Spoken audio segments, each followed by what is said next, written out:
ಓಂ ಶ್ರೀ ಗುರು ಬಸವಲಿಂಗಾಯ ನಮಃ. ಈಗ ನಾನು ಶಿವಯೋಗಿ ಸಿದ್ದರಾಮೇಶ್ವರ ಒಂದು ವಚನ ಮತ್ತು ಅದರ ವಿಶ್ಲೇಷಣೆ ನಿಮ್ಮ ಮುಂದೆ ಹೇಳುತ್ತೇನೆ.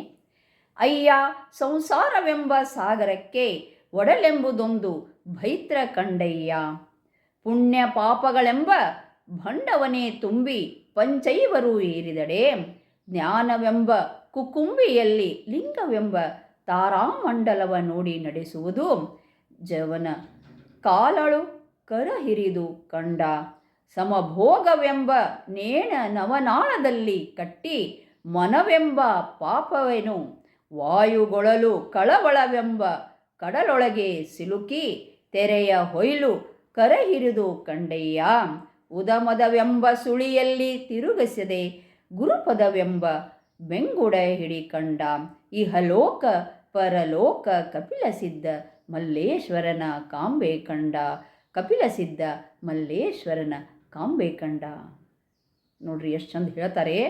ಒಂದು ವಿಶಾಲವಾದ ಸಾಗರದಂತೆ ಕಣ್ಣು ದಣಿಯುವವರೆಗೆ ದಿಟ್ಟ ಹರಿಯುವವರೆಗೆ ನೋಡಿದರೂ ಇನ್ನೂ ಅಪಾರ ಈ ಒಂದು ಸಂಸಾರ ಸಾಗರವನ್ನು ದಾಟಲಿಕ್ಕೆ ಇರುವ ನಾವೆ ಎಂದರೆ ಈ ಒಂದು ದೇಹ ಅಂತ ಹೇಳ್ತಾರೆ.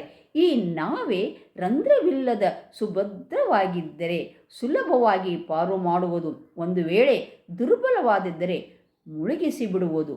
ಕೂಡಲ ಸಂಗನ ಒಲಿಸಿ ಬಂದ ಈ ಪ್ರಸಾದದ ಒಂದು ಕಾಯ ಸುಭದ್ರ ನಾವೆಯಾಗುವಂತೆ ಇರಿಸಿಕೊಳ್ಳುವ ಒಂದು ಜಾಣತನ ಸಾಧಕನಿಗೆ ಇರಬೇಕಂತ ಅವ್ರು ಹೇಳ್ತಾರೆ.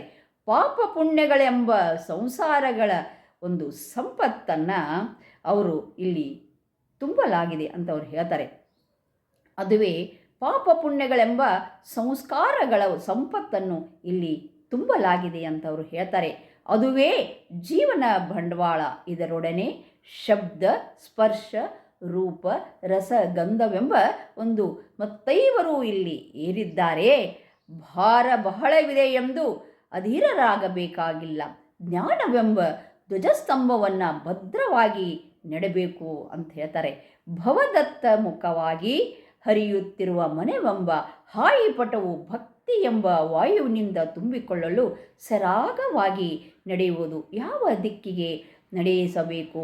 ಲೌಕಿಕ ಹಡಗನ್ನು ಭೌತಿಕ ಬ್ರಹ್ಮಾಂಡದಲ್ಲಿರುವ ತಾರೆಗಳ ಒಂದು ಚಲನೆಯ ಆಧಾರದ ಮೇಲೆ ನಡೆಸಿದರೆಂದು ಈ ಪರಲೌಕಿಕ ಹಡಗನ್ನು ಲಿಂಗವೆಂಬ ತಾರಾಮಂಡಲದ ಗುರುತಿನ ಆಧಾರದ ಮೇಲೆ ಇಲ್ಲಿ ನಡೆಸಬೇಕಂತ ಹೇಳಿ ಅವರು ಬಹಳ ಒಂದು ತಮ್ಮ ವಚನದಲ್ಲಿ ಬಹಳ ಮಾರ್ಮಿಕವಾಗಿ ಇಲ್ಲಿ ಶಿವಯೋಗಿ ಸಿದ್ದರಾಮೇಶ್ವರರು ಹೇಳಿದ್ದಾರೆ.